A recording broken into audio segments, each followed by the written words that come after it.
Magandang araw sa inyong lahat, mga kapwa ko senior, mga lolo at lola, at sa lahat ng mga nagmamalasakit sa kanilang kalusugan. Kumusta po kayo ngayong araw? Naway nasa mabuti kayong kalagayan habang pinapanood o pinakikinggan ninyo ang videong ito. Alam nyo, sa edad natin ngayon, may mga pagkakataon na bigla na lang tayong mapapaisip. Habang nakaupo sa beranda o habang nagpapahinga sa hapon, mararamdaman natin ang kakaibang bigat sa ating dibdib. Minsan, pagtayo natin mula sa higaan, biglang iikot ang paningin. O kaya naman, habang nanonood ng TV, mapapansin nating parang namamanhid ang ating kaliwang kamay o paa. Sa una, sasabihin natin sa sarili natin, baka napagod lang ako sa paglilinis. O kaya, baka dahil lang ito sa init ng panahon. Madalas ayaw nating aminin na may nararamdaman tayo dahil ayaw nating mag-alala ang ating mga anak. Ayaw nating maging pabigat. Ayaw nating isipin na humihina na tayo. Pero mga kasama, gusto kong maging tapat sa inyo ngayong araw.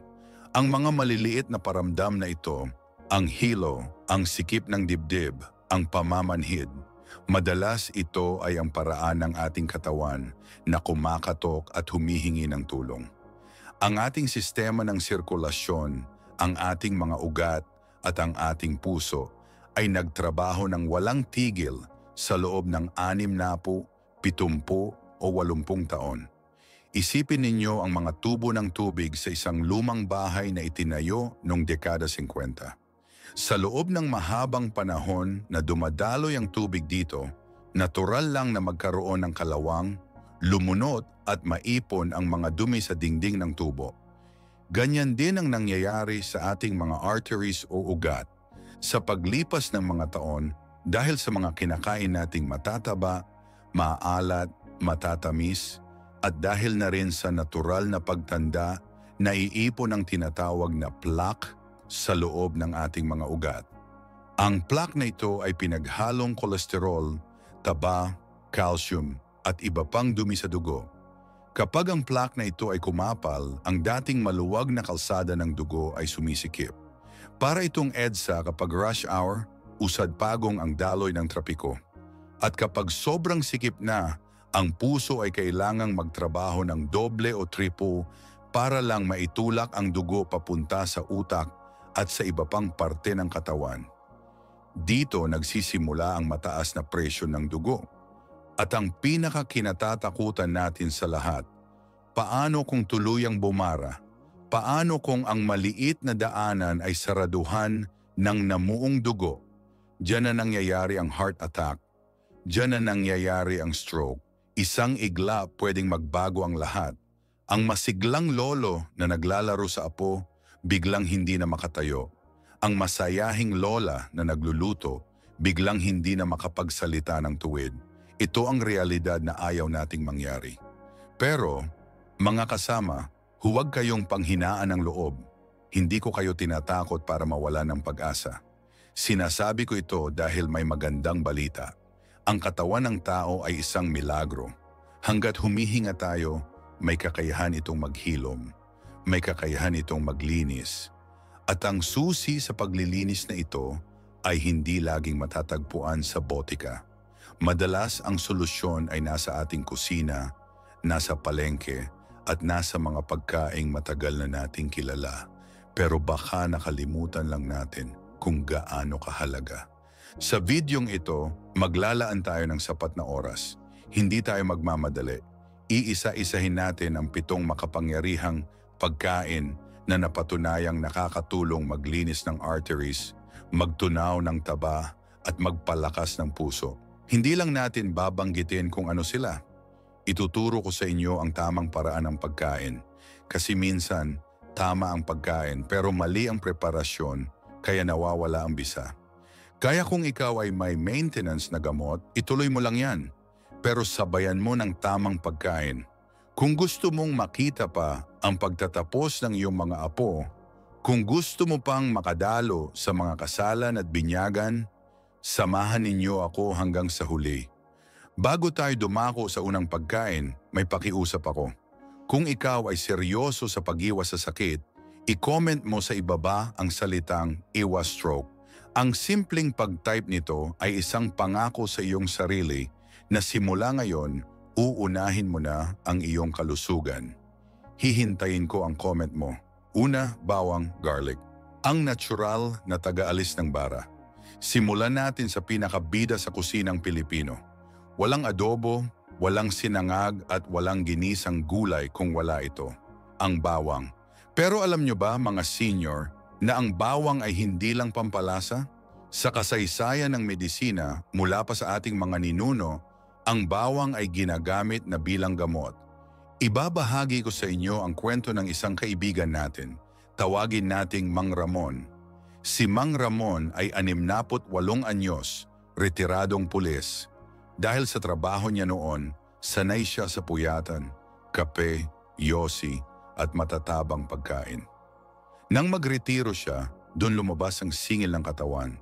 Ang kanyang blood pressure ay laging nasa 100 at 60 sa 110. Sabi niya, laging parang may nakadagan sa batok ko. Mainitin ang ulo ko at mabilis akong hingalin. Binigyan siya ng doktor ng gamot, pero sinabihan din siya na kailangan niyang baguhin ang kanyang kinakain. Naalala ni Mang Ramon ang kanyang lola sa probinsya. Ang lola niya ay umabot ng 72 anyos na malinaw ang isip at malakas ang katawan. Ang sekreto? Tuwing umaga, kumakain ito ng bawang na ibinabad sa suka. Sinubukan ito ni Mang Ramon. Sa unang linggo, hirap siya dahil sa anghang at amoy. Pero dahil desidido siyang gumaling, itinuloy niya. Makalipas ang 3 buwan, nang bumalik siya sa doktor, laking gulat nila. Bumaba ang kanyang presyon, naging mas stable, at higit sa lahat, nawala ang bigat sa kanyang batok at dibdib. Paano ba talaga gumagana ang bawang? Ang bawang ay mayaman sa isang compound na tinatawag na alisin. Ang alisin ay parang isang masipag na trabahador sa loob ng ating ugat. May 3 itong pangunahing ginagawa. Una, pinipigilan nito ang atay na gumawa ng sobrang bad cholesterol. Pangalawa, pinapalambot nito ang ating mga ugat. Kapag matigas ang ugat, tumataas ang presyon. Kapag malambot at relax ang ugat, maayos ang daloy ng dugo. At pangatlo, at ito ang pinakamahalaga, pinipigilan nito ang pamumuo ng dugo o blood clots na siyang sanhi ng stroke. Pero mga senior, makinig kayong mabuti dito.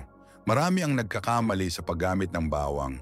Kung kukuha ka ng isang butil ng bawang at lulunukin mo ito ng buo na parang tableta, wala kang makukuhang alisin. Sayang lang. Bakit? Dahil ang alisin ay lumalabas lamang kapag ang bawang ay nasugatan o nasira ang cells nito. Kaya narito ang tamang paraan. Kailangan mong tadtarin, dikdikin o nguyain ang bawang. At pagkatapos mo itong dikdikin, huwag mo agad isalang sa kawali o kainin. Maghintay ka ng 10-minute rule o 10 minuto. Sa loob ng 10 minutong ito, nagaganap ang chemical reaction na nagpapalakas sa alisin. Hayaan mo muna siyang huminga. Pagkatapos ng 10 minuto, saka mo ito kainin o iluto. Paano naman kakainin kung hindi mo kaya ang anghang? May ilang paraan. Una, pwede mong gayahin si Mang Ramon. Ibabad ang dinikdik na bawang sa suka na may kaunting honey. Ang suka at honey ay nagbabalansi sa tapang ng lasa. Pangalawa, kung nagluluto ka ng lugaw o sabaw, ilagay ang bawang sa huling-huli na. Huwag igisa hanggang masunog. Kapag sobrang sunog ang bawang, namamatay ang sustansya. Ilagay ito kapag patay na ang apoy para manatiling sariwa ang benepisyo. Isang mahalagang paalala, ang bawang ay natural na pampalabnaw ng dugo. Kung ikaw ay kasalukuyang umiinom ng mga gamot na blood thinners gaya ng aspirin, warfarin o clopidogrel, mag-ingat sa sobrang dami ng bawang. Kumonsulta muna sa iyong doktor dahil baka sumobra ang paglabnaw ng iyong dugo. Ang lahat ng sobra ay masama, kaya tamang balanse lang. Ikalawa, oats o oatmeal ang espongha ng kolesterol. Dumako naman tayo sa almusal. Ano ba ang karaniwang almusal nating mga Pilipino? Sinangag, itlog, hotdog, tuyo at kape. Masarap? Oo, sobra. Pero para sa isang senior na may baradong ugat, ang almusal na ito ay parang paglalagay ng semento sa barado ng tubo. Ang puting kanin ay nagiging asukal, ang pritong ulam ay puno ng masamang taba. Kaya ang ikalawang pagkain sa ating listahan ay ang oats o oatmeal. Alam ko, marami sa inyo ang magsasabi, "Ay naku, pang-ospital lang yan." O kaya, "Walang lasa yan, parang karton." Ganyan din ang sabi ni Aling Susan, 70 anyos. Si Aling Susan ay lumaki sa Pampanga, kaya sanay siya sa masasarap at matatabang pagkain. Tosino, longganisa, taba ng talangka, yan ang kaligayahan niya. Pero nang magpa-check up siya, sinabi ng doktor na ang kanyang kolesterol ay nasa delikadong level na. Binigyan siya ng taning, magbago ka ng diet o maghanda ka na sa operasyon. Dahil sa takot, sinubukan ni Aling Susan ang oats. Noong una, pinipilit lang niya. Pero natutunan niya ang tamang pagtitimpla. Ngayon, hinahanap-hanap na niya ito. At ang resulta, sa loob ng 6 na buwan, bumaba ang kanyang bad cholesterol nang walang dagdag na gamot. Ano ang meron sa oats? Ang oats ay mayaman sa isang uri ng fiber na tinatawag na beta-glucan. Para mas madaling intindihin, isipin ninyo ang beta-glucan bilang isang gel o espongha sa loob ng inyong tiyan. Kapag kumain kayo ng oats, nagiging gel ito sa bituka. Habang dumadaan ito, sinisip-sip nito ang mga masasamang kolesterol na nanggaling sa ibang pagkain at pati na rin ang nasa bile acids. At imbis na pumasok sa inyong dugo at bumara sa ugat, inilalabas ito ng oats sa pamamagitan ng pagdumi. Para kang may tagalinis ng basura sa loob ng tiyan araw-araw. Pero may malaking pagkakaiba ang mga klase ng oats. At dito dapat kayong maging matalino sa pamimili. Iwasan ang instant oats na may flavor. Yung mga nakasachet na may nakalagay na chocolate flavor o strawberry flavor. Puno yan ng asukal. Ang asukal ay nagiging taba rin sa katawan. Walang silbi ang pagkain mo ng oats kung puno naman ng asukal. Ang bilhin ninyo ay ang rolled oats o steel-cut oats. Ito yung medyo matigas at kailangang iluto ng ilang minuto. Mas buo ang fiber nito, mas mabisa sa paghila ng kolesterol. Paano ito pasayahin? Heto ang ilang tips. Kung mahilig ka sa matamis, lutuin ang oats sa tubig o low-fat milk. Pagkatapos, lagyan ng hiniwang saging. Ang saging ay pampatamis na natural at may potassium pa para sa puso. Lagyan ng kaunting cinnamon powder. Ang cinnamon ay magaling din sa pagpapababa ng blood sugar. Kung mahilig ka naman sa maalat, savory oats. Ito ang hindi alam ng marami. Pwede mong lutuin ang oats gaya ng lugaw, maggisa ng luya, sibuyas at manok. Ilagay ang oats at tubig. Lagyan ng kaunting kasubha at kalamansi. Lasang arroz caldo pero 10 beses na mas masustansya para sa puso. Subukan nyo ito, siguradong magugustuhan ninyo lalo na sa umaga. Ikatlo, luyang dilaw, chard or turmeric. Ang ginto ng kalikasan. Pangatlo sa ating listahan ay ang luyang dilaw o turmeric. Kilala natin ito bilang pampakulay sa kare-kare, sa arroz caldo o sa Java rice. Pero sa bansang India at sa mga sinaunang manggagamot, ang luyang dilaw ay itinuturing na sagradong gamot. Bakit ito mahalaga sa baradong ugat? Ang pangunahing sangkap ng luyang dilaw ay ang curcumin. Ang curcumin ay isang napakalakas na anti-inflammatory o panlaban sa pamamaga.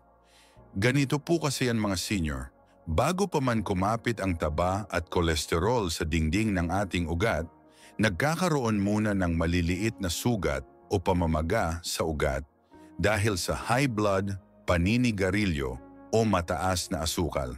Kapag may sugat, dun kumakapit ang plaque parang scabs. Kung walang pamamaga, walang kakapitan ng dumi. Ang trabaho ng luyang dilaw ay paghilumi ng pamamaga ng ugat para manatili itong madulas at malinis. Si Lola Esther, 74 na anyos, ay may rayuma at may bara sa puso. Hirap siyang kumilos dahil sa sakit ng tuhod at mabilis na paghingal. Sinubukan niya ang turmeric tea. Tuwing hapon, imbis na magkape na nagpapabog ng dibdib, umiinom siya ng pinakuluang luyang dilaw. Ang napansin niya, hindi lang gumaan ang pakiramdam ng puso niya, pati ang sakit ng tuhod niya ay nabawasan. Dalawang sakit, iisang solusyon. Pero heto ang sikreto na hindi alam ng karamihan. Ang katawan ng tao ay hirap na hirap sipsipin ng kurkumin. Kung kakain ka lang ng luyang dilaw, ilalabas lang din ito ng katawan mo nang halos walang epekto. Sayang, di ba? Para mabuksan ang pinto ng katawan at tanggapin ang sustansya, kailangan mo ng susi. At ang susi ay ang black pepper o paminta. Oo, tama ang narinig nyo. Paminta. Ang compound na piperine sa paminta ay nagpapataas ng absorption ng curcumin ng hanggang 2,000%. Kaya sa susunod na magtitimpla kayo ng turmeric tea, huwag kalimutan, magpakulo ng tubig at luyang dilaw, fresh o powder. Lagyan ng kapiranggot na paminta kahit kurot lang. Pwede mong lagyan ng kalamansi at honey para mas masarap. Inumin ito habang mainit-init. Damang-dama niyo ang ginhawa na gumagapang sa inyong katawan. Ika-4, matabang isda, ang mabuting taba. Pumunta naman tayo sa ulam pananghalian o hapunan. Ang ika-4 ay ang mga matabang isda o fatty fish. Teka, baka magtaka kayo. Akala ko ba bawal ang taba? Bakit pinapakain mo kami ng matabang isda? Mga senior, hindi lahat ng taba ay nilikhang pantay-pantay. Ang taba ng baboy at baka, saturated fat, ay tumitigas sa lamig at bumabara sa ugat. Pero ang taba ng isda ay puno ng omega-3 fatty acids. Ito ay nananatiling likido kahit sa malamig na temperatura. Isipin ninyo ang omega-3 bilang good cholesterol o HDL. Ang trabaho ng good cholesterol ay parang garbage truck o truck ng basura. Umiikot ito sa buong katawan, kinukuha ang bad cholesterol, LDL, na nakadikit sa mga ugat at dinadala ito sa atay para itapon. Kung mababa ang good cholesterol mo, walang hahakot ng basura sa ugat mo. Kaya kailangan natin ng omega-3. Ano ang mga isdang mayaman dito? Hindi kailangang mahal na salmon na galing sa ibang bansa. Maraming lokal na isda ang mayaman sa omega-3. Nariyan ang bangus, lalo na ang tiyan, ang tulingan, ang tamban, ang sardinas, yung sariwa at ang tanige. Si Mang Pedring, dating mahilig sa lechon kawali at crispy pata, ay inatake sa puso nung siya ay 62 anyos. Ang sabi ng doktor, barado na ang 3 ugat niya. Natakot siya. Simula noon, binago niya ang ulam niya. 3 beses sa isang linggo, kumakain siya ng isda. Ang paborito niya ay sinigang na bangus sa miso. Sabi niya, nung una hinahanap-hanap niya ang lasa ng baboy. Pero nung naramdaman niyang lumakas siya, nawala ang hingal at nakakaakyat na siya ng hagdan nang hindi tumitigil, hindi na siya bumalik sa dati. Pero may paalala ako sa pagluluto. Sayang ang omega-3 kung ipiprito ninyo ang isda sa maraming mantika hanggang sa maging chicharon. Ang sobrang init ng prito ay sumisira sa omega-3 at pinapalitan ito ng masamang taba ng mantika. Ang pinakamainam na luto ay pasingaw, steamed, sinabawan, sinigang, pesa, tinola, inihaw, grilled, paksiw, sa suka at luya. Sa ganitong paraan, natitikman ninyo ang tunay na lasa ng isda at nakukuha ninyo ng buo ang benepisyo para sa puso. Ika-5, abokado ang mantikilya ng kalikasan. Sino dito ang mahilig sa abokado? Marami sa atin ang umiiwas dito kasi ang sabi ng matatanda noon, nakakataba yan o kaya puno yan ng kolesterol. Mga senior, panahon na para ituwid ang maling akala. Ang abokado ay walang kolesterol. Ang kolesterol ay galing lang sa hayop. Ang taba ng abokado ay monounsaturated fat, parehong taba na nasa olive oil. Ito ay taba na nagpapababa ng bad cholesterol at nagpapataas ng good cholesterol. Bukod sa taba, ang abokado ay puno ng potassium Alam nyo ba na mas mataas pa ang potassium ng abokado kaysa sa saging? Bakit mahalaga ang potassium sa baradong ugat? Ang kalaban ng ugat ay sodium o asin. Kapag maalat ang kinakain natin, nagtutubig ang katawan at tumataas ang presyon. Ang potassium ang kalaban ng sodium. Tinatanggal ng potassium ang sobrang asin sa katawan at pinapalabas sa ihi. Kapag nawala ang sobrang asin, bumababa ang presyon at nare-relax ang mga ugat. Si Tita Nena, 66 na anyos, ay may diabetes at high blood. Ang merienda niya dati ay kakanin na matamis at maalat. Pinalitan niya ito ng abokado. Pero, at ito ang mahalaga, hindi niya nilalagyan ng asukal at gatas na kondensada. Kasi doon tayo nagkakamali eh. Ang abokado ay healthy, pero kung lulunurin mo sa asukal at gatas, magiging unhealthy na. Ang ginagawa ni Tita Nena, ginagawa niyang palaman sa wheat bread ang abokado. Dinudurog niya, lalagyan ng kaunting kalamansi, asin at paminta. O kaya naman, kinakain niya ng direkta na parang prutas. Nabusog na siya, gumanda pa ang balat niya at bumaba ang presyon.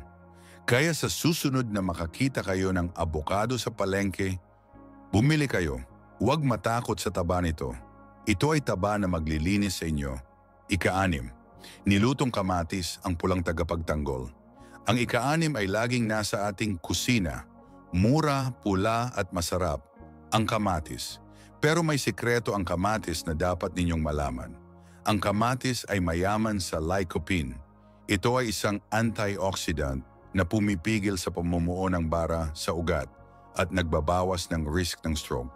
Pero, ang lycopene ay nakakulong sa loob ng cells ng kamatis. Kung kakain ka ng hilaw na kamatis sa salad, makukuha mo ang vitamin C pero konti lang ang lycopene na makukuha mo. Para lumabas ang lycopene at makuha ng ating katawan, kailangan ng 2 bagay, init at kaunting mantika. Kailangan itong maluto.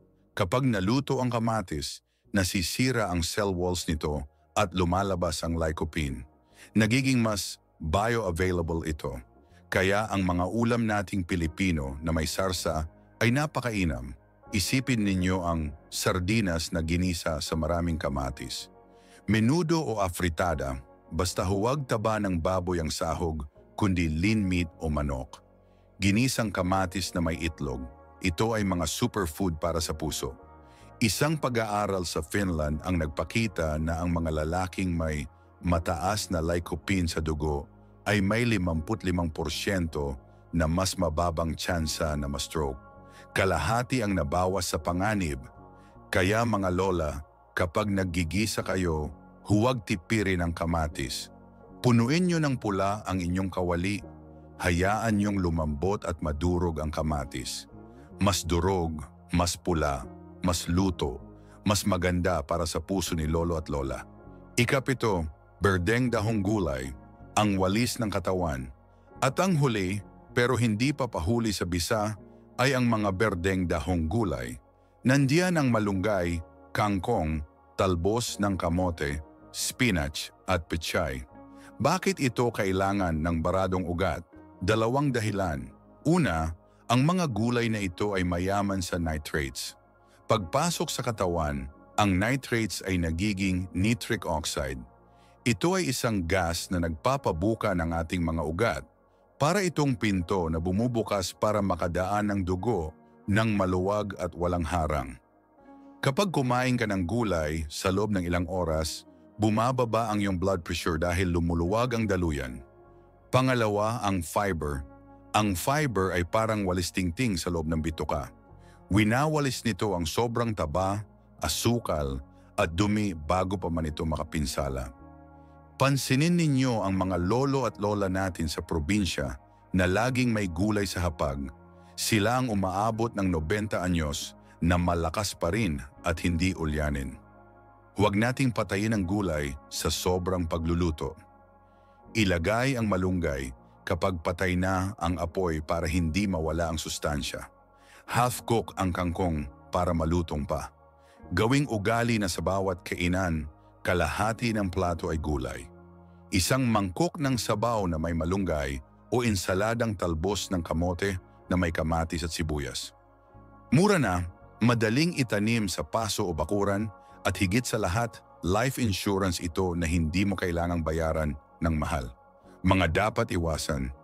Mga senior, habang nagdadagdag tayo ng 7 mabubuting pagkain, kailangan din nating magbawas ng mga kontrabida. Walang silbi ang paglilinis natin kung tapon naman tayo ng tapon ng dumi. Trans fats, ito ang pinakamasamang taba. Matatagpuan ito sa mga margarine, fast food, donuts, at mga bakery products na gumagamit ng murang shortening. Ito ang sementong nagpapabara sa ugat. Processed meats, ang hotdog, tocino, spam, corned beef, at luncheon meat. Puno ito ng sodium at preservatives. Masarap pa minsan-minsan, pero kung gagawing araw-araw, sinasakal mo ang puso mo. Instant coffee, 3-in-1. Alam ko, convenient ito. Pero basahin ninyo ang pakete. Ang laman niyan ay asukal at non-dairy creamer na mantika rin. Mas mainam ang brewed coffee o barako na may konting gatas at honey. Mga senior, mga kaibigan, narito tayo sa dulo ng ating kwentuhan. Ang ating mga ugat ay ang kalsada ng buhay. Dito dumadaloy ang dugo na nagbibigay buhay sa ating utak, sa ating puso, sa ating mga kamay na yumayakap sa ating mga apo at sa ating mga paa na nagdadala sa atin sa simbahan at pasyalan. Kapag barado ito, tigil ang biyahe, tigil ang pangarap. Pero habang humihinga tayo, habang nakakapanood ka pa ng videong ito, may pag-asa. Hindi pa huli ang lahat. Hindi kailangang baguhin ang buong buhay mo bukas agad. Mahirap yon, magsimula sa maliit. Magdagdag ng isang saging ngayon, subukan ang turmeric tea bukas. Mag-isda sa Makalawa, ibawas ang isang baso ng soft drinks. Ang maliliit na hakbang na ito, kapag pinagsama-sama sa loob ng isang taon, ay nagbibigay ng malaking ginhawa. Gawin natin ito, hindi lang dahil ayaw nating magkasakit o maospital. Gawin natin ito dahil gusto pa nating makita ang paglaki ng ating mga apo. Gusto pa nating makadalo sa mga reunion. Gusto pa nating maramdaman ang sarap ng buhay nang walang iniindang sakit. Kaya ang hamon ko sa inyo, piliin nyo ang isa sa 7 pagkain na nabanggit natin at subukan nyo ngayong linggo. Kung may natutunan ka sa video na ito, pakiusap, i-share mo naman sa mga kumare at kumpare mong senior. I-share mo sa group chat ng pamilya. Ang simpleng share mo ay maaring magligtas ng buhay ng iba. At huwag kalimutang mag-subscribe dito sa Gintong Edad. Dito, hindi kayo nag-iisa. Sabay-sabay tayong tatanda ng may sigla, may dunong, at may malusog na puso. Maraming salamat po sa inyong oras at pakikinig. Ingatan ang puso, ingatan ang kinabukasan. Hanggang sa muli.